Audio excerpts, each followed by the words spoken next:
vous êtes atterri, je ne sais pas comment, sur la chaîne secondaire de Roulade Vendetta et nous allons parler aujourd'hui de mon setup et des logiciels et le matériel que j'ai pour faire du YouTube. Et la première chose que j'ai envie de dire, qui est assez paradoxale, c'est que il y a quand même pour du matos, il y a de l'argent qui a été quand même dépensé. Alors peut-être pas de la meilleure manière, mais ça n'a rien à voir avec le matériel d'un YouTuber professionnel. Voilà, donc je suis très très loin des standards professionnels qui coûtent bien plus cher, d'autant plus que je ne fais pas trop de visuels de ma figure à l'écran. En général, je suis plutôt en podcast ou sur des animations, des petits documentaires ou des choses comme ça où on ne me voit pas, donc je n'ai pas besoin de me filmer. Donc vous voyez, pas des besoins qui sont énormes, ce qui peut expliquer aussi que voilà, j'ai pas les besoins d'un standard comme cela élevé. Je me contente de cela et c'est le premier disclaimer. Mais de toute façon, si vous voulez me tenir rigueur, sachez que je ressors d'années assez troubles. J'ai eu maille à partir avec la roulette. Je m'en suis sorti au final, plus que mieux maintenant. Mais voilà, je me remets doucement financièrement de cette époque. Donc veuillez m'excuser si vous considérez que le matériel que j'ai acquis n'est pas celui qu'on pourrait conseiller à quelqu'un qui veut débuter sur YouTube. Ceci étant dit, nous allons pouvoir passer à ce petit travail que j'ai préparé pour vous, c'est-à-dire de vous présenter les différentes choses. Nous avons en premier lieu la facture de mon PC fixe que voici. Mon PC fixe a coûté 939 €. Pas non plus une somme déconnante, mais le matériel est quand même bon. C'est-à-dire que pour en arriver là, je n'ai pas mis d'OS, donc je n'ai pas commandé de Windows avec, et je me suis fait conseiller par un ami qui est consultant en entreprise pour le matériel d'entreprise. Donc il a conseillé cette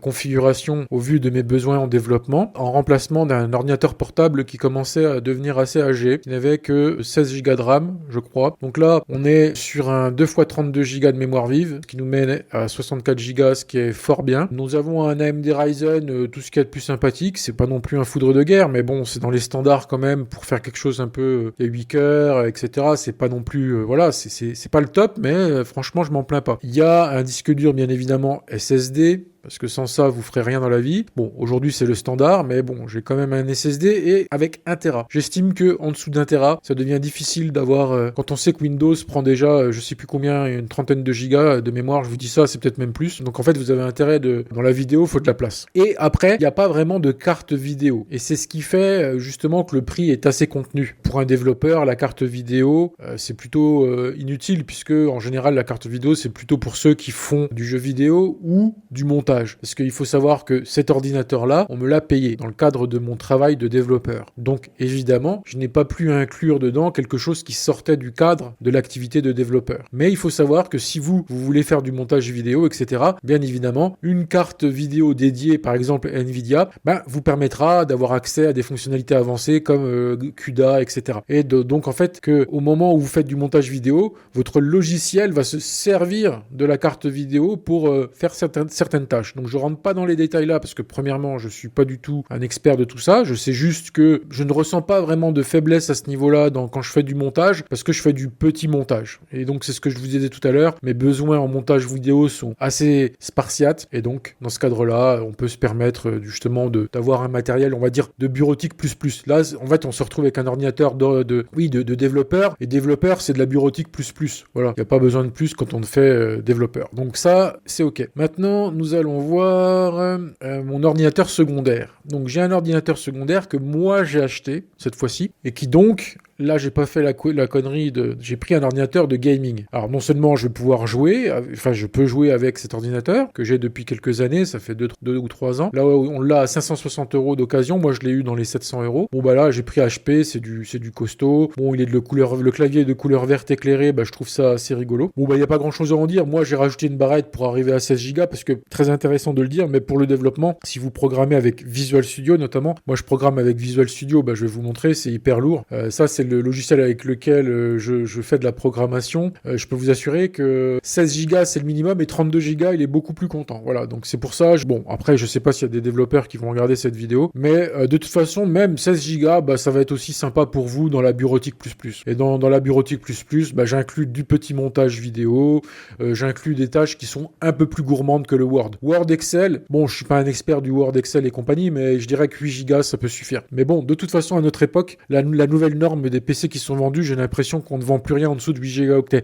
Mais il y a encore pas si longtemps que ça, on se retrouvait souvent dans les grands magasins, etc., Leclerc, Bidule, avec beaucoup de PC avec 4 gigas et qui étaient très chers. Et c'est pour ça que je me suis orienté vers un pavillon comme ça qui avait 8 gigas, parce que d'emblée, il avait plus que la plupart des ordinateurs qu'on trouve dans les grands magasins. Donc moi, je voulais un truc qui percute quand même. Si vous voulez un bon PC, prenez un PC de gaming, même si vous n'êtes pas joueur. Pour la simple et bonne raison que d'emblée, un PC de gaming va peut-être coûter un peu plus cher, mais il va être pensé, configuré pour la performance, puisque leur credo, leur argumentaire, c'est de vous dire, vous allez pouvoir jouer avec. Alors que pour un PC de bureau, ils vont pas s'embêter sur la performance. C'est pas leur credo. Leur credo, c'est d'avoir le matériel le moins cher. 700 €, vous allez me dire, c'est beaucoup plus cher que les premiers laptops de base, qui sont en général dans les 400 €, etc. Mais avec ce genre de truc, vous irez pas loin. En général, ils vont vous mettre des sous-processeurs. Alors, carte graphique, jamais de la vie, etc. Et c'est ça le truc, c'est que après, si vous voulez rajouter une carte graphique vous-même sur un PC de bureau, ça va vous coûter bonbon. Et à côté, il y aura pas le truc pour l'accueillir. Parce qu'en fait, ce qui est bien, c'est que la carte graphique, il y a tout qui est pensé pour l'accueillir. Et ça, c'est important. Parce que si vous avez un pauvre processeur, un pauvre bidule, puis vous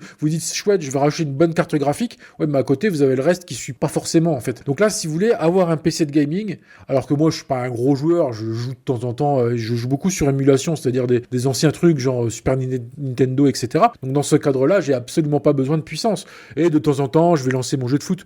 Et donc voilà, là dans ce cadre-là, effectivement, je suis bien content d'avoir une carte graphique. Mais en tout cas, c'est tout pour vous dire, c'est que je l'utilise aussi pour travailler et surtout pour travailler. Quand je pars en déplacement, voilà, quand je pars en déplacement, je n'ai plus accès à cette tour que je vous ai montré. Évidemment que ça, transporter ça, vous voyez bien que, en plus vous verrez par la suite que j'ai des écrans, tout le bordel, enfin c'est impossible quoi. C'est impossible en déplacement d'emmener une tour, même si je l'avais pris pour ne pas être extrêmement volumineuse, mais quand même, voilà. Là, quand vous comparez avec un PC portable qui est tout simplement replié, vous mettez ça à la limite, vous mettez ça dans un sac à dos et en voiture Simone. Donc ça se justifie. Donc en tout, on a quand même une tour à quasiment 1000 balles, plus un ordinateur portable à 1007, et là vous avez un ensemble, on va dire tout terrain. C'est-à-dire qu'avec un tel ensemble, vous allez pouvoir tout simplement parer à toute éventualité. Vous êtes chez vous, vous travaillez avec tout votre matos complet, mais moi j'aime bien beaucoup partir. Tiens, d'ailleurs, dans pas longtemps, je vais aller dans un gîte. Voilà, j'aime bien aller dans les gîtes, dans les Vosges. Voilà, parce que je travaille, mais après, hop, je vais aller me balader dans la forêt, tout ça, dans les montagnes, dans les bidules, et j'ai besoin de ça. Et je veux pas me couper de mon travail juste parce que j'ai envie d'aller dans la nature. Tout ce que j'ai à faire, c'est de prendre un gîte qui a Internet, et voilà. Donc j'emmène mon PC et je peux continuer à travailler.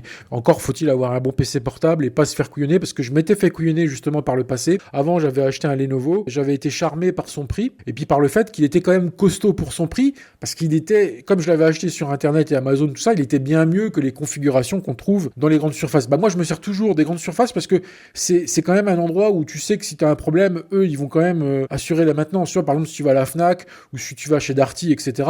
Ok, c'est peut-être pas forcément des configurations de malade, mais tu sais que le moindre problème, tu vas là-bas, tu emmènes ton PC, machin. Alors que sur Internet, méfie-toi où tu achètes. Bon, en général, Amazon, j'ai jamais eu trop de problèmes, mais je sais que si tu achètes sur certains trucs, bon, par exemple, si tu achètes ton PC en Chine, personnellement, je le ferai pas, quoi, parce qu'après, bon, tu dois le renvoyer là-bas, bidule, bon, ça fait quand même un peu loin, quoi. Je veux dire, pourquoi tu nous parles des grandes surfaces? C'est nul. Non, c'est pas nul.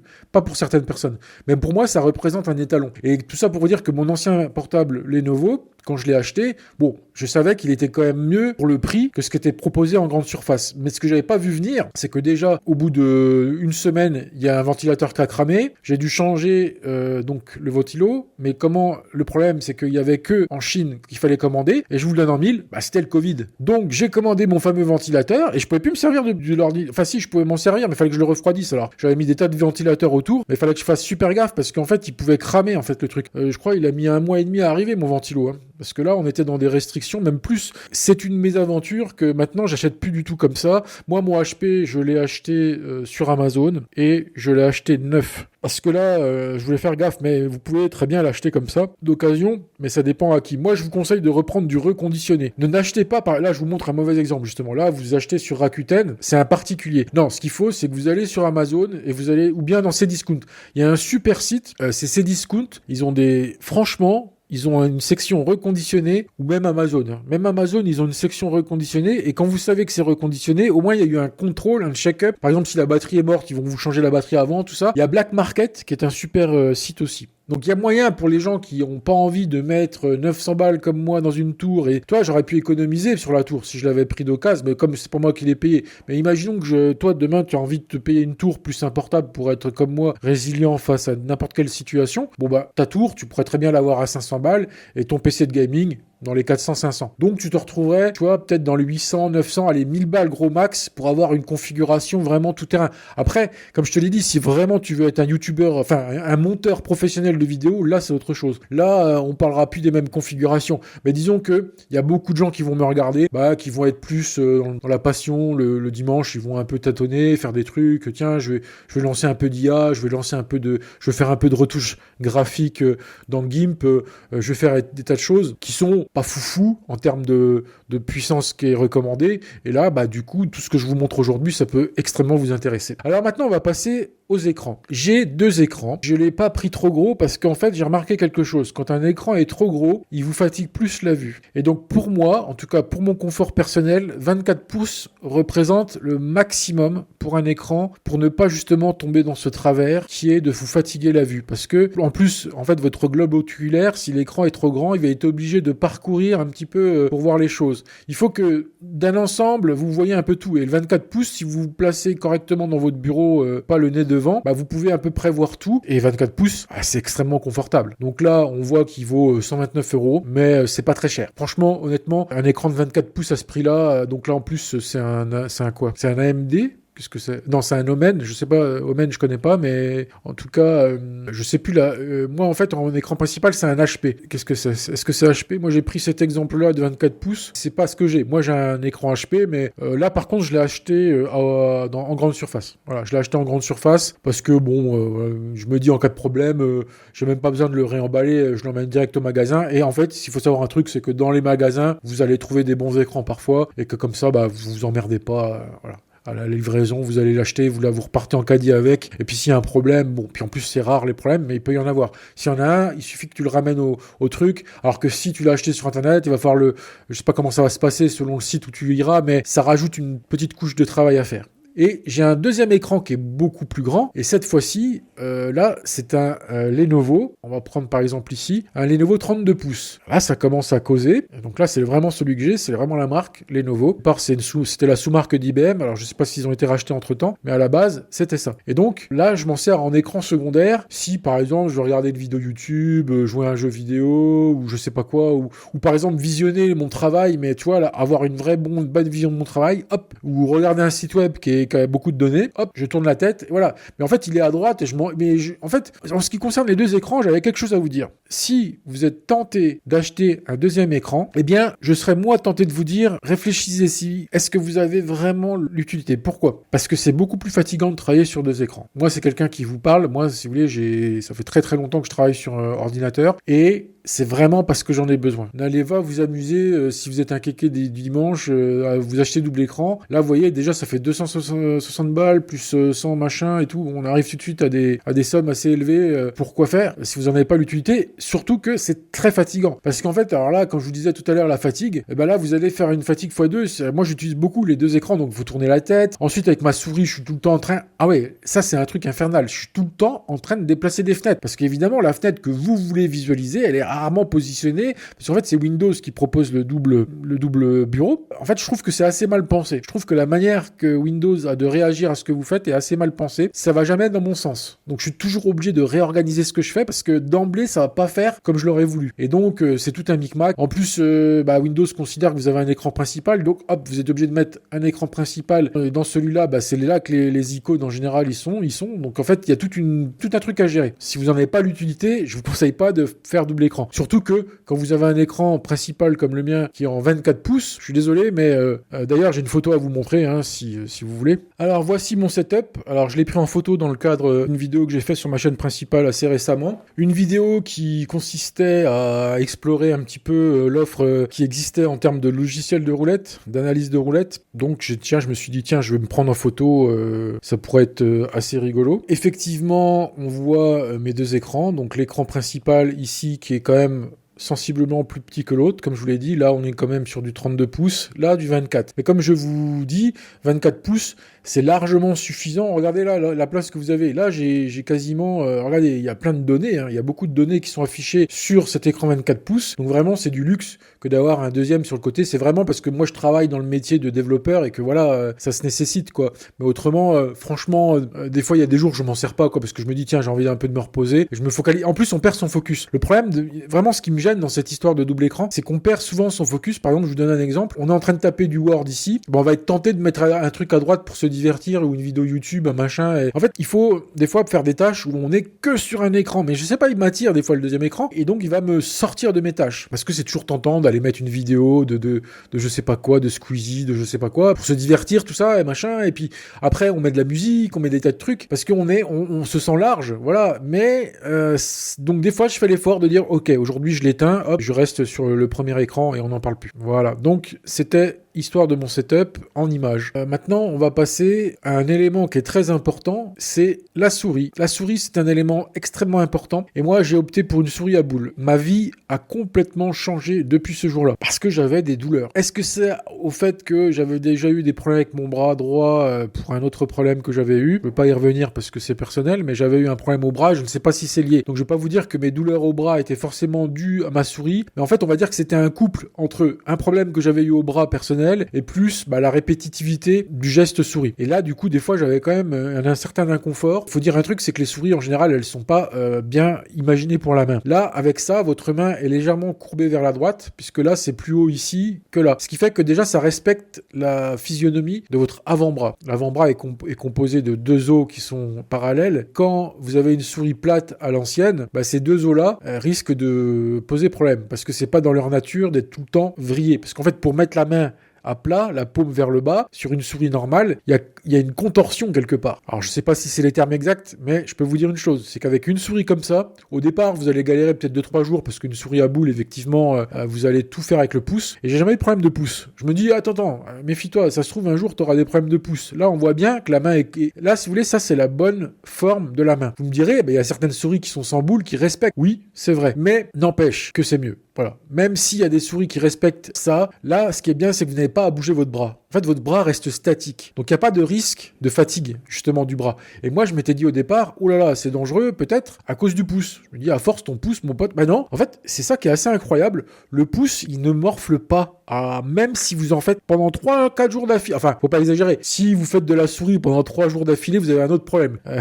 Vous aurez certainement des fourmis dans les jambes. Et c'est pas bon de rester assis, de toute façon. Puisque ce n'est pas bon de rester assis, et qu'il faut se faire des pauses au moins toutes les heures, on va considérer que dans le cadre d'une utilisation normale, une souris à boule, c'est plutôt vraiment sans aucun risque, même pour le pouce. Voilà, donc je voulais vraiment vous faire part de cette découverte parce que c'est pas forcément très mis en avant. Que ce soit dans les... Moi, je regarde, quand je me balade dans les magasins, dans les grandes surfaces, il y en a très peu, voire pas du tout. Pourtant, c'est la meilleure souris que j'ai... J'en ai testé beaucoup. J'en ai testé vraiment de tous les styles. C'est à mi-chemin entre le trackball. Vous savez, le trackball, c'était une espèce de plaque avec une boule au milieu. Et puis là, et puis en plus, Logitech. Alors là, Logitech, c'est une marque que je valide à 150 000%. J'ai des souris, j'en ai une, ça fait 10 ans que je l'ai. J'en ai plusieurs à boule. Franchement, c'est vraiment superbe, quoi. Bon, parce que moi j'ai plusieurs autres ordi. Bon, je vous ai pas dit, mais j'ai des autres ordis dans la maison, etc.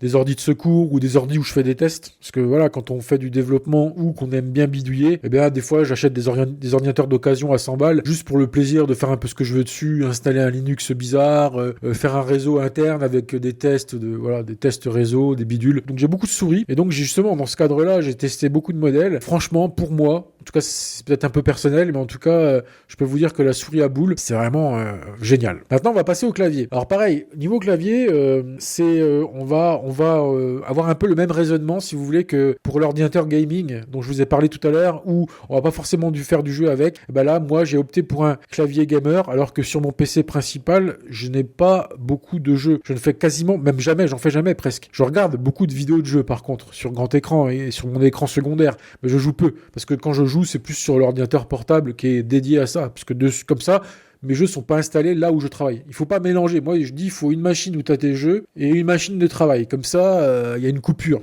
Voilà. Et donc, j'ai testé aussi 2-3 marques de claviers, et j'en suis venu à la conclusion que ce clavier HP représentait un bon rapport qualité-prix. Parce que je vous assure qu'à 60 balles, c'est beaucoup moins cher que les ténors du genre. C'est-à-dire, il y a des claviers, il y a des marques qui sont spécialisées dans le clavier de gaming. Et ces marques-là, en général, elles sont toujours en neuf dans du 100, 150 euros. Là, ce qui est bien, c'est qu'on est sur un prix raisonnable de 60 euros et on a un clavier qui est vraiment sympa. Alors, pourquoi utiliser ce genre de clavier alors qu'on ne joue pas? Déjà, pour la solidité des touches, ça bouge pas. Et si ça bouge, c'est facilement remplaçable. Parce que ça a été pensé pour ça. En fait, il faut savoir que les touches sur les claviers non gaming sont difficiles à changer, voire impossibles. Là, ça a été pensé pour. Il n'y a rien de plus facile que de changer une touche qui commence à foirer avec le temps, avec la fatigue du temps. Deuxièmement, le confort. On a ce qu'on appelle des touches mécaniques. Là, je sais pas si vous entendez, mais je suis en train de taper et c'est ultra agréable. Donc, toute personne qui a tendance à taper assez souvent sur son clavier a quasiment l'obligation de s'orienter vers un clavier gaming. Et maintenant que des marques comme HP se sont emparées du phénomène, parce qu'évidemment, il y a quelques années, en fait, le gaming est apparu, on va dire, est venu à la mode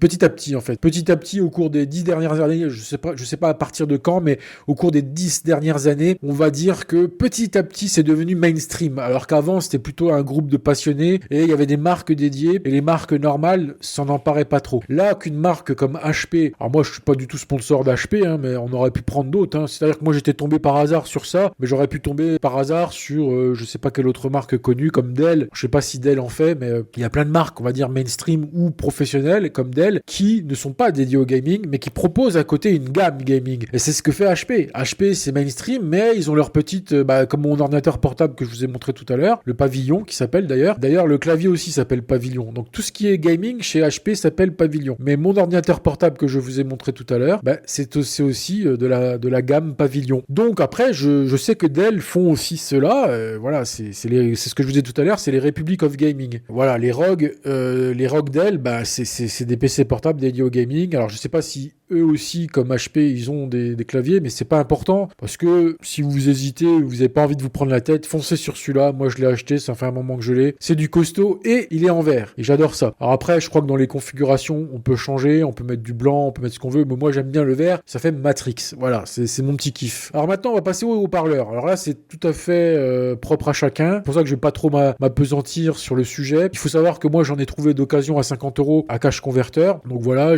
c'est des petits magasins comme ça qui est un peu partout. Moi, c'était à Montbéliard que je passais par là. J'ai dit tiens, je me suis arrêté. J'ai vu Logitech. Alors, on y revient encore, hein. Logitech, c'est extrêmement puissant comme marque, solide. Et donc celui-là, je l'ai acheté à 50 balles ou 60. Et je suis très très content. Le son est bon. Il n'y a pas de parasites. Faites très attention à ça parce que souvent, avec les ordinateurs, on a des parasites. Et ça, j'ai eu beaucoup de marques où en fait, quand tu n'avais plus de son, tu entendais un bruit résiduel. Et encore pire, sur certains, dès que tu éteignais le PC, ça hurlait. Ça hurlait un parasite. Parce que du coup, il y avait un voltage résiduel. Donc en fait, il faut faire attention à ça. Moi, il y a un bruit résiduel sur celle-là quand j'éteins l'ordi ou je le mets en veille, parce que moi, j'éteins pas tout, quoi. Toi, des fois, je mets en veille et je me barre, mais je débranche pas la prise de ça. Parce qu'en fait, il y a même un interrupteur, mais j'ai la flemme d'y aller. Il faut que je me baisse et bidule les machins. Et il y a un petit bruit résiduel, mais il n'est pas fort. En fait, il y a plusieurs types de bruits résiduels quand vous éteignez l'ordinateur et que les haut-parleurs restent branchés. Et celui-là est plutôt inaudible ou pas trop chiant. Mais il y en a où ça hurle. Donc là, tu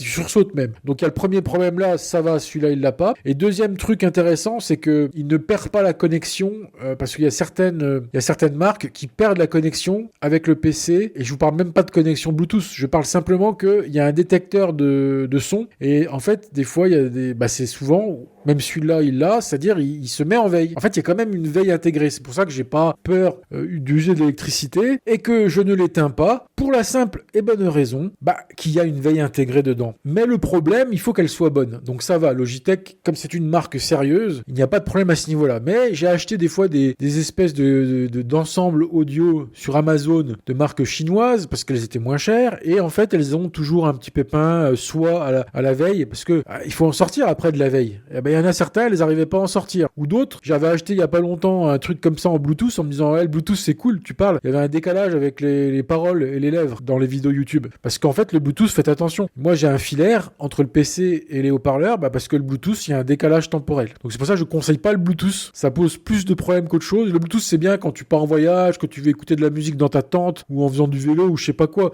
Mais pour un PC sérieux de bureau, non, c'est pas la peine avec ça. Il faut un filaire. Comme ça t'as pas de latence. Voilà, t'as pas de latence, de désynchronisation entre la bouche et ce que t'entends quand tu regardes quelqu'un parler, ce qui est assez désagréable. Et dans les films également, hein. C'est vrai que dans les films, vous aurez aussi un décalage sonore. Donc il faut pas prendre du Bluetooth. Vous prenez du filaire et si possible Logitech, c'est vraiment parfait. C'est une marque, ils font extrêmement bien les souris. Ils font tout ce qui est haut-parleurs. J'ai toujours acheté chez eux. Ça fait des générations de haut-parleurs que j'achète chez Logitech. Ça, c'est un des modèles les plus récents, mais des fois, vous allez trouver d'occasion des modèles qui sont un peu plus anciens. N'hésitez pas, c'est tout aussi bien. Là, ce qui fait un peu la nouveauté du modèle, en fait, voilà, c'est ça, c'est ce petite télécommande qui est sans fil. Donc c'est bien pratique. Vous pouvez la mettre où vous voulez sur votre bureau. Elle vous permet simplement de régler le son. Voilà, elle peut. Et après, il y a quelques petits boutons dessus qui sont tactiles, qui vont vous permettre. Moi, je m'en sers pas. Parce que moi, je fais tout à la souris.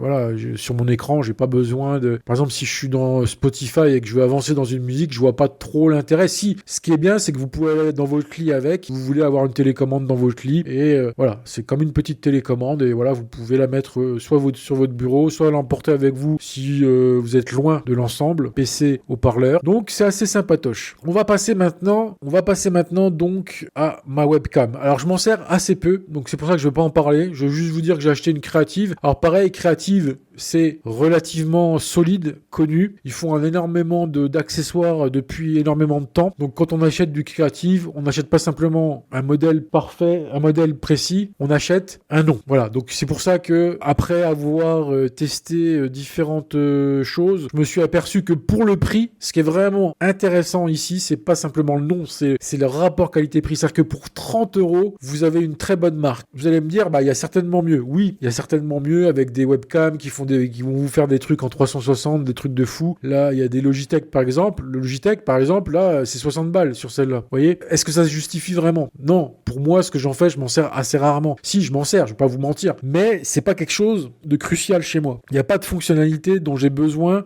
qui mérite de prendre un modèle autre que dans la trentaine d'euros. Et pour la trentaine d'euros, c'est celle-là qui représente vraiment le meilleur qualité-prix, quoi. Donc je vous le conseille. Maintenant, on va passer à quelque chose. Nous allons passer au microphone avec le modèle Q9 que j'ai. Alors moi, je n'ai pas la version S, apparemment. Je suis en train de me rendre compte qu'il existe maintenant une version S où il y a de la couleur dessus. Et ça, c'est parfaitement inutile pour moi, mais parfaitement utile pour certaines personnes qui, par exemple, vont montrer l'écran, vont montrer leur micro à l'écran. Vous savez, les youtubeurs, ils ont des fois des setups avec plein de néons partout. Un microphone comme ça au milieu, ça fait sympa. Mais en tout cas, je l'ai pris parce que, après étude, il s'est avéré, une petite étude de marché, il s'est avéré que le Tonor est un bon rapport qualité-prix. Alors, je ne veux pas vous mentir, c'est pas forcément peut-être le meilleur micro, mais en tout cas, c'est celui-là avec lequel vous êtes en train de m'écouter. Et vous me direz que avec les petits filtres que je lui applique, évidemment que comme ça, il faut lui appliquer un petit peu un filtrage pour l'améliorer, mais autrement,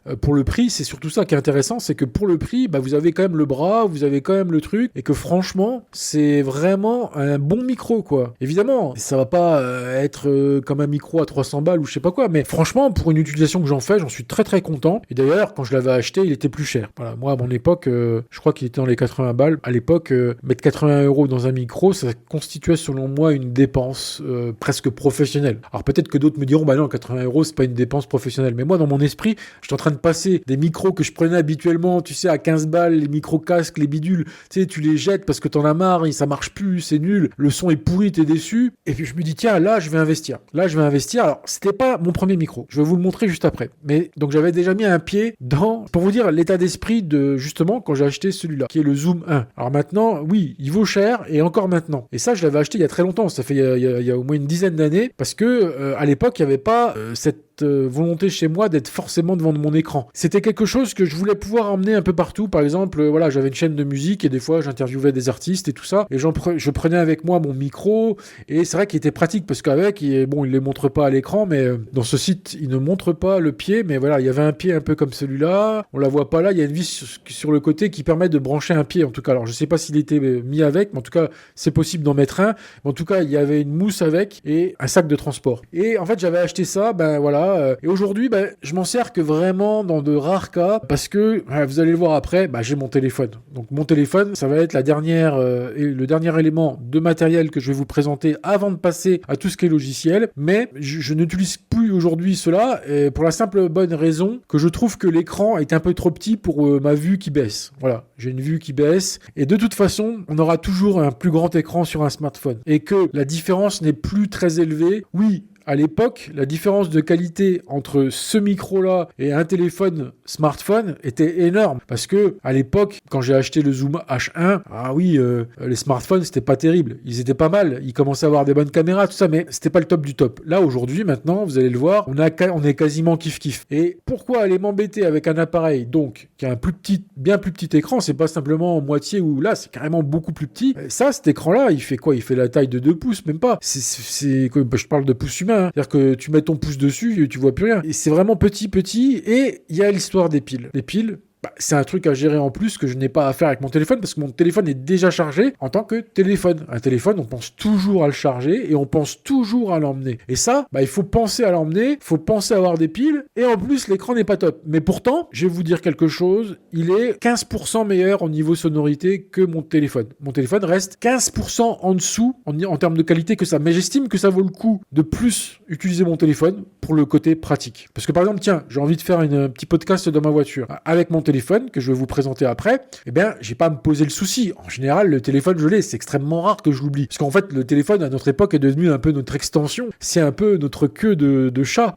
Je sais pas pourquoi je dis ça, mais en tout cas, ce microphone, je peux vous le conseiller si vraiment vous voulez avoir un appareil de secours. Mais l'appareil de secours, encore faut-il avoir pensé à l'amener. C'est toute la problématique. Donc, je l'ai. Je le garde parce qu'en fait c'est un appareil solide qui va rester dans le temps. C'est ça qui est bien, c'est que quand même très longtemps que je l'ai et apparemment il marche toujours très très bien. Et vous voyez, toute sa force vient du fait qu'il y a une espèce de double micro là. Il y a 2 fois le même micro ici qui se croisent un peu comme des diagonales. Vous rajoutez la mousse par-dessus et vous avez un truc vraiment qui est vraiment pas mal. Mais ce qui est fou, c'est qu'un téléphone arrive presque à faire ça. Pourtant là, vous voyez, c'est quand même un truc de fou. Comparé à un téléphone, le téléphone il a pas ce beau micro rond comme ça à l'intérieur. Voilà. Donc le Zoom H1 est quand même un bon micro. Ça, faut pas se voiler la face là-dessus. On est quand même mieux que sur un smartphone. Et quand je vous parle de smartphone, c'est quand même pas de la merde que j'ai. C'est pas le meilleur. Peut-être qu'il y a des meilleurs micros. Mais en fait, ce qu'il faut savoir, c'est que les smartphones, c'est vachement étudié les micros. Parce qu'ils doivent pouvoir vous enregistrer quand il y a du vent. Ils doivent pouvoir vous enregistrer si vous chuchotez ou si ou ça. Donc en fait, il y a quand même un effort qui est fait dans les smartphones pour avoir un micro de qualité. Certes, qui ne va pas arriver à celui-là parce que physiquement, il est différent. Il est meilleur physiquement de par la structure des 2 petits micros qu'on voit là, mais c'est un peu rattrapé, j'imagine, côté logiciel interne du smartphone pour contrebalancer. Ce qui fait que, on va dire que pour 90% des gens, un smartphone va suffire pour s'enregistrer en podcast en fait. Si vraiment vous êtes quelqu'un qui veut la qualité top, ce qui peut se comprendre, moi des fois, si vous voulez, je retraite mon signal. C'est-à-dire que quand je m'enregistre sur mon smartphone, d'ailleurs que je vais vous montrer, comme ça vous saurez de quoi on parle, quand je m'enregistre sur mon smartphone,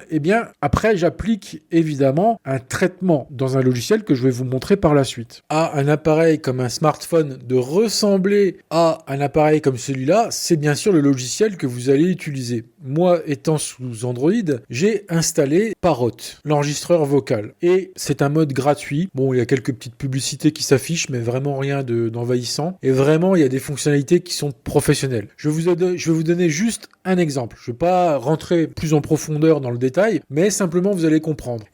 Il y a une fonctionnalité, il met en pause l'enregistrement pendant les silences. Vous pouvez régler le temps justement de détection. Par exemple, tu peux lui dire si tu détectes un silence, au bout de 2 secondes, tu te mets en pause. Et il va reprendre tout seul dès que ça va repartir. Donc ça peut être très intéressant pour des gens qui n'ont pas envie de faire de montage spécifiquement sur cet enregistrement. Par exemple, ils vont dialoguer avec quelqu'un, il veut pas que les blancs soient enregistrés, c'est un exemple typique.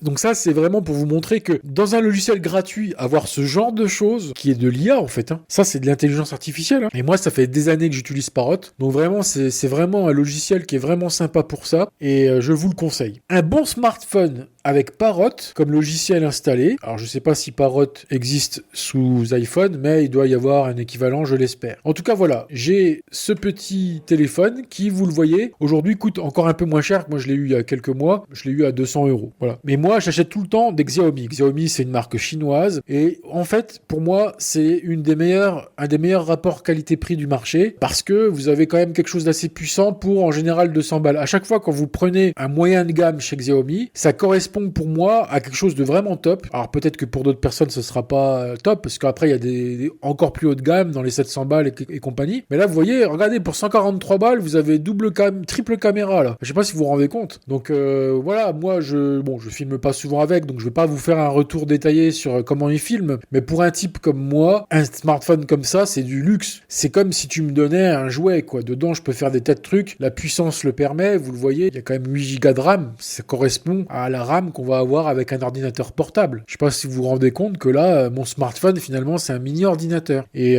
si vous pouvez enregistrer, comme je vous l'ai dit, si vous pouvez filmer, alors après, il faut voir votre besoin, mais si vous pouvez filmer, enregistrer, aller sur le web, répondre à vos mails, etc., ça se justifie 200 balles. Je suis désolé, ça peut paraître excessif de mettre 200 balles dans un téléphone, mais quand je vois que il est solide et que je le change au dernier moment, moi, vous savez, avant celui-là, j'avais le Redmi Note 9. C'est-à-dire que j'ai pas acheté le Redmi Note 10, ni le 11, ni le 12, ni le 13. Ça veut dire que j'ai perduré avec mon Redmi Note 9, j'ai perduré dans l'espace-temps jusqu'à la sortie du Redmi Note 14. Et ça, c'est vraiment plutôt sympa. C'est-à-dire que vraiment, quand vous achetez un Redmi Note, vous savez que vous allez partir pour de nombreuses années, à moins que d'un seul coup, vous ayez un besoin à accéder à quelque chose, une nouvelle fonctionnalité, quelque chose que vous avez pas. Mais en général, ça change pas. Pourquoi ? Parce qu'un téléphone, ça reste toujours caméra, micro, mémoire. Parce que moi, j'écoute mes podcasts dessus, j'adore écouter mes podcasts quand je suis en voyage grâce à mon téléphone. C'est vraiment fabuleux. En plus, les podcasts, la plupart du temps, c'est gratuit. Et je suis aussi sur Audible. Audible est un service d'Amazon qui permet d'écouter des livres audio. Pour 10 € par mois, vous avez droit à un livre gratuit, enfin, qui est compris dans le forfait. Donc moi, ça me suffit. J'ai pas besoin d'aller parce que si tu veux plus de livres, il va falloir que tu les achètes un par un. Donc ça, c'est pas très intéressant. Parce qu'Audible, en fait, si tu veux Audible, ça coûte 10 balles par mois et t'as un livre dedans. Et donc, je peux écouter mes livres. Et comme je l'ai dit, je peux faire mes podcasts. Je peux faire tout plein de choses avec mon téléphone. Ça devient vraiment plus qu'un accessoire. C'est vraiment un outil de travail. Parce que non seulement ça va être la détente, bon, des fois peut-être un petit jeu dans la salle d'attente, machin, mais la plupart du temps, c'est quand même professionnel ce que je vais faire dessus. Quand il s'agit de podcasts, de les écrire, enfin de les enregistrer moi-même, quand je fais mes propres podcasts, hein, pas de les écouter ceux des autres, et que je vais lire des mails, etc. Alors évidemment, on peut pas travailler, écrire dessus, faire un texte. Non, je vous le conseille pas. Mais des fois, par contre, j'ai installé les applicatifs d'intelligence artificielle et c'est très pratique parce que tu peux dire, elle t'écoute, tu vois, elle fait une reconnaissance vocale. Donc par exemple, tu vas dans ChatGPT et tu lui parles et tu vois, si t'as une question, tu passes devant un monument, oh tiens, c'est quoi, en quelle année a été fait ce monument, et puis il peut même le reconnaître. Tu lui donnes une photo, tu prends en photo, t'es là comme ça devant un monument, tu le prends en photo et tu le donnes directement à ChatGPT et tu peux même lui dire les instructions. Bah tiens, ChatGPT à l'oral, tu vois, t'as pas envie de taper, tu vois, t'es dehors et tout, c'est chiant. Hop, il y a vraiment des trucs de dingue à faire aujourd'hui pour quelqu'un qui est pas forcément un informaticien et qui a pas envie d'investir dans un ordinateur et de se dire qu'est-ce que je peux faire de bien sans devoir aller au-delà de 200 balles, parce que honnêtement, à 200 balles, t'auras pas un bon PC. T'auras des PC d'occasion dans les cache converteurs, etc., qui pourront te permettre de faire de la bureautique, mais pas plus. Que là, ce qui est bien, c'est qu'on a une utilisation qui va au-delà d'être dans un bureau. Tu peux être dehors. Donc, pour ceux qui ont besoin, en fait, ça réunit un PC portable et un PC fixe, tu vois, en quelque sorte, puisque mais t'auras moins ce qu'on fait avec un PC fixe. C'est-à-dire que la partie clavier, machin, alors après, tu peux rajouter un clavier. Voilà, si t'es en voyage, ce que je te conseille, c'est de rajouter un petit clavier Bluetooth, par exemple, sans fil, qui va se rajouter à ton téléphone pour que tu puisses vraiment taper des textes dignes de ce nom. Parce que taper avec la reconnaissance tactile, le clavier tactile qui est inclus dans les logiciels Android, c'est sympa pour écrire des SMS et compagnie. Quelqu'un qui a pas beaucoup de moyens, qui se dit tiens, je monte ma start-up, il y a des gens comme ça, il y a beaucoup d'exemples sur internet, j'ai entendu des personnes qui ont démarré leur start-up avec un simple téléphone. Parce qu'aujourd'hui, à notre époque, on peut tout faire. Vu la quantité de services web qui te permettent de faire des tas de trucs, tu peux faire des agents IA, tu peux faire des tas de trucs de fou, rien qu'avec des services web. Donc après, le seul truc qui te manque, c'est de taper du clavier. Mais même ça, tu peux t'en passer. Tu vois, si tu fais de la reconnaissance audio, t'achètes un logiciel audio de reconnaissance et tu l'installes sur ton téléphone, ça doit pas valoir bien cher. C'est une application spécifique qui permet de dicter vraiment ton texte. À la fin, tu devras faire peut-être de la retouche manuelle. Et quand je te dis ça, c'est parce que tu es un professionnel. Mais si tu n'es pas un professionnel qui a besoin de taper du texte précis ou du code ou je ne sais pas quoi, tu peux faire énormément de choses à notre époque avec un téléphone, parce qu'après arriver chez toi, tu peux le rebrancher sur un écran et tu peux le transformer quelque part, tu peux le transformer en ordinateur, ton téléphone. Et ça, c'est vraiment quelque chose que peu de gens imaginent en fait. Mais c'est possible. Il y a beaucoup, et je connais des gens qui font ça, mais plus avec une tablette. Moi, je connais un gars, en fait, il a qu'une tablette et avec ça, il fait tout. Il ne faut pas aujourd'hui prendre pour excuse l'absence de moyens financiers financiers pour se mettre à l'informatique. Qu'on me dise ça m'intéresse pas, qu'on me dise j'ai pas le temps, mais en fait pour utiliser déjà, tiens, je vous donne un exemple. Un coup je discutais avec un artisan, enfin moi je lui dis vous avez un site internet? Il me fait ouais, non, bon, en fait le mec était pas du tout, voilà, moi je voulais l'aider, je dis mais écoutez, vous me dites vous avez du mal à trouver des clients, tout ça, mais vous voulez pas vous mettre sur internet? Il me dit ouais, mais j'ai pas d'ordinateur, j'ai pas de place pour en mettre chez moi. Je dis mais vous avez un smartphone? Et c'est là qu'il me sort de sa poche un magnifique smartphone. Je dis vous vous rendez pas compte de ce que vous pouvez faire avec ça? Vous pouvez en faire des choses avec ça. Après je lui ai installé ChatGPT, l'intelligence artificielle ChatGPT, je dis regardez, je suis artisan paysagiste, donne-moi ChatGPT 10 manières d'améliorer mon chiffre d'affaires. Et là, devant ses yeux ébahis, ChatGPT lui a énoncé 10 techniques qui lui vont lui permettre directement d'améliorer son chiffre d'affaires. Là, il était sur le cul. Et le mec, il avait la puissance de ChatGPT dans sa poche sans même le savoir. Alors cette anecdote montre bien qu'il y a une fracture numérique en France. Il y a un grand paquet de gens qui savent se servir de l'informatique et l'autre qui l'a dans sa poche sans même s'en rendre compte. C'est complètement dingue. En tout cas, maintenant, on va pouvoir passer au logiciel que j'utilise. Et bien évidemment, le montage vidéo est ce qui est le plus important pour un YouTuber. Alors, moi, j'utilise Lightworks. Lightworks est un logiciel professionnel, et c'est-à-dire qui n'est pas grand public. Et vous allez le voir quand je vais ouvrir un fichier tout à l'heure et qu'on va commencer à voir comment ça fonctionne. Je l'ai acheté pour plusieurs raisons. Premièrement, je l'ai pas acheté justement, je l'utilise pour plusieurs raisons. Déjà, premièrement, il est gratuit. Et bien sûr, quand quelque chose est gratuit, il est fermé à certaines fonctionnalités. Et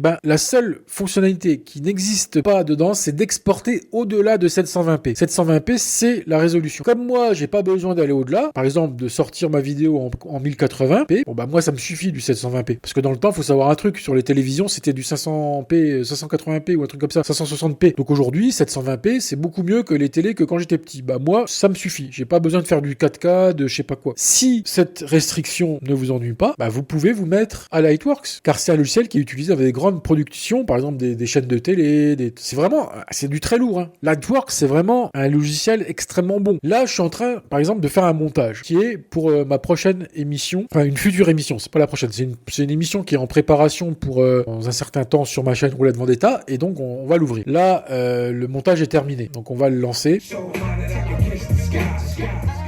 Voilà, donc c'est un petit jingle. Alors moi, je vais vous montrer qu'il y a juste Edit Audio VFX. C'est-à-dire qu'ici, vous allez faire votre montage. Ici, vous allez régler le son. Et ici, vous allez régler les effets spéciaux. Donc là, des effets spéciaux, par exemple, vous voyez, il y a celui-là qui est la diminution progressive et qui a les pistes. C'est assez facile en vérité. En fait, c'est un logiciel qui est professionnel, mais il faut bien le connaître quand même. Pourquoi? Parce qu'il paraît assez spartiate et assez soviétique, et il l'est. Et c'est pour ça que je l'aime bien. Je l'aime bien parce qu'en fait, il n'y a pas trop de choses à l'écran. Et il faut connaître un peu les raccourcis clavier, tout ça pour aller vite. Il faut comprendre le fonctionnement parce que en fait, il ne fonctionne pas comme les autres justement. Mais une fois que vous avez dépassé cette courbe d'apprentissage qui est de quelques semaines, là, ce qui est bien, c'est que vous allez pouvoir faire du montage de manière très très rapide. Et donc, vous allez me dire, vous allez me demander, mais est-ce que ce logiciel miraculeux, il fait vraiment tout? Non, il va falloir le coupler avec autre chose pour tout ce qui est effets spéciaux de filtres bizarres. Vous savez, les filtres à l'Instagram. Et pour ça, il existe un autre logiciel, et je vais vous le montrer, c'est CapCut. CapCut est un logiciel gratuit qui comporte même des fonctionnalités d'intelligence artificielle. Et d'ailleurs, c'est avec CapCut que j'ai fait mon montage concernant mon clip de rap qui s'appelait Je viens du Caz. J'ai fait un clip de rap pour rigoler, généré par intelligence artificielle grâce à CapCut pour tout ce qui est la partie image. J'ai pris Suno pour la partie audio. Donc j'ai fait les paroles en m'aidant de l'intelligence artificielle que j'ai retouché et que j'ai remis à Suno qui lui a fait le beat et chanter dessus. Et après, moi, j'ai fait le clip grâce à CapCut. CapCut, donc, qui est gratuit. Donc, j'ai utilisé que des logiciels gratuits. J'ai utilisé que des logiciels gratuits parce que CapCut est gratuit, parce que les IA comme ChatGPT, Claude sont gratuits, et parce que Suno, qui permet de créer des musiques de toutes pièces, si tu lui donnes les paroles ou pas, il peut même créer les paroles lui-même, mais en général, c'est moins bien, il faut mieux les faire soi-même, les retoucher, vraiment travailler dessus. Si tu veux, tu travailles en compagnie de l'IA pour faire les paroles. Et donc, c'est vraiment une époque de dingo. Donc, vraiment, là, vous voyez, l'IA, je vous mens pas, elle est là. Conception par IA. Et c'est parfaitement gratuit. Donc là, il va pouvoir vous générer des choses selon votre imagination, selon ce que vous avez à faire. Il faut tâtonner un peu parce que évidemment que l'IA va pas tout de suite vous sortir ce que vous avez envie. Mais moi, je l'utilise rarement dans ce cadre. Pourquoi? Parce que c'était assez exceptionnel que je fasse une musique de rap sur le casino, sur la roulette, et que c'était assez exceptionnel que je fasse ça. En règle générale, j'utilise CapCut pour tout ce qui est filtre. Donc ici, vous avez dans ce logiciel énormément d'effets qui sont gratuits. C'est tous ceux où il n'y a pas un émeraude. Mais autrement, par exemple, cet effet-là, qui est quand même assez sympa. Bon, bref, je ne vais pas vous parler plus de CapCut parce que c'est un logiciel assez facile à réaliser, à utiliser, contrairement à Lightworks. C'est pour ça que Lightworks, si vous voulez vous mettre à ce genre de logiciel, il va falloir vous plonger dans la documentation. Parce que ça peut paraître facile comme ça, mais il y a certains trucs, vous allez vous poser la question, c'est où? Par exemple, pour ajouter des pistes, il faut faire clic droit ici, piste, rajouter, mais il y a un moment avant de trouver. Puis il y a des fonctionnalités, par exemple, qui sont assez évoluées, c'est surtout quand il s'agit des effets. Il y a des effets dedans, vous voyez, mais il y en a très peu. Puis il y a mosaïque, voilà, il y a quelques petits effets, mais franchement, si vous voulez pas vous prendre la tête, vous allez dans CapCut. Parce que là, si vous voulez, il y a quelques effets comme ça, mais je pense que eux, quand ils sont des professionnels, ils rajoutent des packs d'effets. Je sais pas comment ils font, mais ils peuvent pas se contenter de ce que je vois là. Là, si vous voulez, quand le logiciel est livré dans l'état où il est justement livré que pour faire le strict minimum. C'est-à-dire des transitions, des choses qui sont, et des coupures nettes, des trucs extrêmement manuels, extrêmement précis. Là où CapCut, il vous prend le truc et il vous fait tout automatiquement, mais vous aurez peut-être moins la main. Là, vraiment, c'est du travail d'orfèvre. Par exemple, vous pouvez zoomer à mort, et puis là, je vous montre tiens, on va faire un exemple. Là, vous appuyez là, hop, ça coupe. Là, vous pouvez faire comme ça. Il y a plein de choses comme ça, et puis il y a plein de fonctionnalités qui sont sympas pour vous faire gagner du temps. Donc, je ne peux pas toutes les énumérer ici. En tout cas, en ce qui concerne le montage, je trouve que c'est un logiciel qui a l'avantage, mais il a aussi des inconvénients. Il a des avantages, mais il a aussi des inconvénients. Et c'est pour ça que je ne vais pas le recommander à tout le monde. L'inconvénient, déjà, c'est qu'il n'est pas grand public. C'est-à-dire des trucs qui sont grand public, qui sont pas. Il y a plein de petites fonctionnalités que vous allez trouver chez la concurrence qui sont des logiciels gratuits. Par exemple, OpenShot, qui est un logiciel de montage qui est gratuit. Mais, par exemple, DaVinci aussi. Moi, ce que j'aime bien avec Lightworks, si on le compare à DaVinci, qui est aussi un logiciel gratuit très professionnel, c'est le poids. Lightworks est extrêmement léger dans son fonctionnement comparé à DaVinci. Alors, je vais vous montrer DaVinci, si vous savez pas ce que c'est. Un énorme logiciel qui est certes professionnel, qui est certes bourré de choses. En fait, il y a trop de choses dedans. Vous allez vraiment avoir des trucs dans tous les sens et le logiciel est gratuit. Mais qu'est-ce qu'il est lourd. Pour jouer avec un truc comme ça sur des gros fichiers, regardez tout ce qu'il y a en plus. Il y a des trucs dans tous les sens, il y a vraiment d'énormes... C'est ça, si vous comparez à Lightworks, c'est que Lightworks, c'est ça, mais en light. Et d'ailleurs, c'est pour ça que ça s'appelle Lightworks. C'est-à-dire que vraiment, ça se concentre sur la base. Et c'est très bien pour un gars comme moi. Parce que moi, j'ai pas envie de régler la chromatographie. Regardez, là, il y a des trucs de malade. Mais j'en ai rien à foutre. Parce que, tout simplement, moi, je suis un petit youtubeur qui fait des petits montages. Et il y a beaucoup de personnes qui vont regarder cette vidéo, qui sont certainement un peu dans cet état d'esprit de se dire, j'ai pas envie de rentrer dans une usine à gaz. Moi, j'ai juste envie de montrer mes photos de vacances, faire des petits tutos à mes amis sur mes logiciels de poker. J'en sais rien, des trucs basiques. Et ne commencez pas directement par ça. Ne commencez pas par faire du montage sur un truc hyper compliqué sur DaVinci Resolve, parce que non seulement en mémoire de l'ordinateur, il va mettre certainement à genoux votre PC, c'est quasiment presque sûr, parce que moi déjà, le mien qui est pourtant pas une merde, bah d'ailleurs il faudrait que je fasse le test, parce que là je vous parle de ça, je vous parle de mon ancien. Mais comme je vous l'avais dit, mon ancien c'était un PC portable qui était vraiment pas terrible. Alors ok, dans une prochaine vidéo je vous en reparlerai, je vais tester de mon côté, on verra bien si c'est toujours le cas. En tout cas, ne parlons même pas de cet aspect-là, d'avoir un bon PC, ne le prenons pas en compte. Prenons juste en compte le fait que vous êtes néophyte, nouveau dans le game du montage, et vous arrivez sur un tel bidule. Mais putain, vous allez vous tirer une balle dans la bouche. Possible. Regardez-moi ça.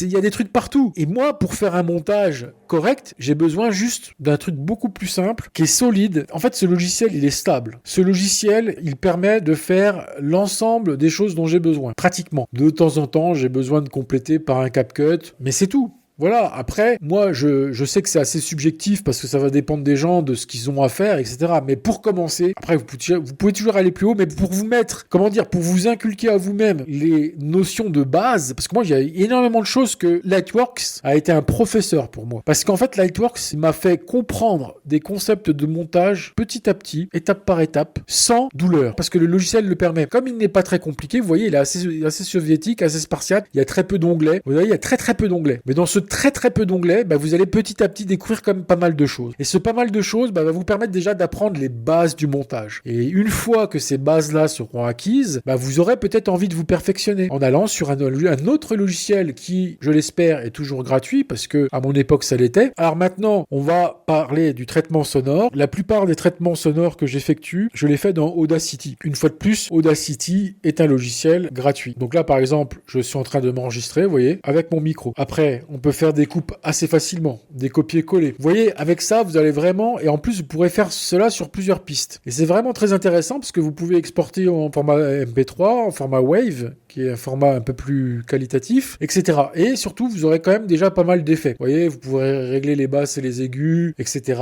Détecter les silences. Il y a plein de choses fabuleuses dans Audacity. Je vais pas non plus passer 45 ans là-dessus parce que c'est très connu. Audacity, tout le monde connaît en général, donc il n'y a pas de mystère. Par contre, le petit logiciel que je vais vous montrer après, là, c'est peut-être autre chose. Ça s'appelle CN Levelator. Donc CN Levelator, le voici. Ce petit logiciel que vous voyez là est gratuit et il vous permet d'automatiquement appliquer un filtrage à un fichier audio. Il va régler la hauteur du son, il va régler des tas de choses et vraiment c'est sympa parce que franchement, vous faites un podcast avec quelqu'un, et bien lui, il va régler tout le traitement. Vous avez juste à déposer votre fichier Wave là-dessus. Donc c'est pour ça que le fichier Wave c'est important parce qu'il y a certains logiciels comme The Levelator qui est de The Conversation Network, qui est la marque, qui est une entreprise assez connue, qui donne gratuitement ce petit logiciel, The Levelator 2. Et ben dessus, il n'accepte que le Wave ou le AIF. Et je ne connais pas. Moi, je connais le Wave. Donc, c'est pour ça, le Wave, faut savoir en faire. Et Audacity vous permet, au cas où, si vous avez besoin, de faire des conversions. On peut faire beaucoup de choses avec Audacity, mais il faut le compléter avec d'autres logiciels parfois, ou même, vous pouvez vous en passer d'Audacity si vous avez juste un signal à traiter. Par exemple, vous avez enregistré une interview avec quelqu'un, vous le déposez cette interview en Wave là-dessus, et lui, il va automatiquement, en quelques secondes, ça dépend de la taille du fichier, mais voilà, ça peut mettre quelques minutes si le fichier est gros, mais il va vous retraiter le signal pour qu'il soit vraiment égalisé, voilà, que le son soit propre, en fait. Alors, il va pas enlever les bruits de parasitage, parce que ça, c'est plus compliqué à faire. Il faut prendre une intelligence artificielle pour faire ça. Mais autrement, pour la plupart des besoins normaux, voilà, The Levelator va vous traiter votre signal post-production. C'est-à-dire, vous pouvez pas le faire en temps réel sur du streaming, etc. Quand il s'agit de faire du streaming, il y a d'autres logiciels. Je vais pas en parler ici. Dites-moi en commentaire si ça vous intéresse vraiment que je parle plus de ces logiciels-là qui vous permettent en temps réel de traiter le signal, parce que là, on rentre dans d'autres considérations. Moi, là, tout ce que je vous montre aujourd'hui, c'est que de la post-production. C'est-à-dire, vous produisez, vous montez ensuite. Par exemple, la vidéo que je suis en train de vous faire, je vais la mettre dans Lightworks. Et qu'est-ce que je vais faire ? Je vais couper les blancs, je vais faire des fondus enchaînés, je vais recadrer certains trucs. Parce que vraiment, vous pouvez faire déjà pas mal de trucs dans Lightworks. Par exemple, je vous donne un exemple. Vous êtes ici, dites, tiens, j'ai pas envie de voir la cafetière qu'elle a. C'est pas bien, machin, c'est pas bon. Hop,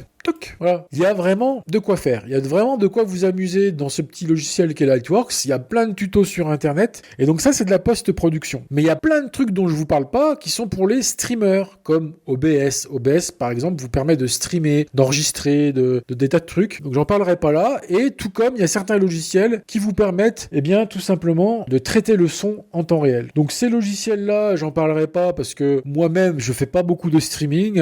Bon, donc voilà. Donc aujourd'hui, on est arrivé au terme de ce que j'avais à vous énoncer, tout sur mon matériel, sur mes logiciels, etc. Si vous voulez que je développe certains sujets, dites-le moi en commentaire et on pourra voir si c'est intéressant de le faire ou si je suis capable de le faire. Voilà. Je vous remercie de m'avoir écouté. À plus dans le bus.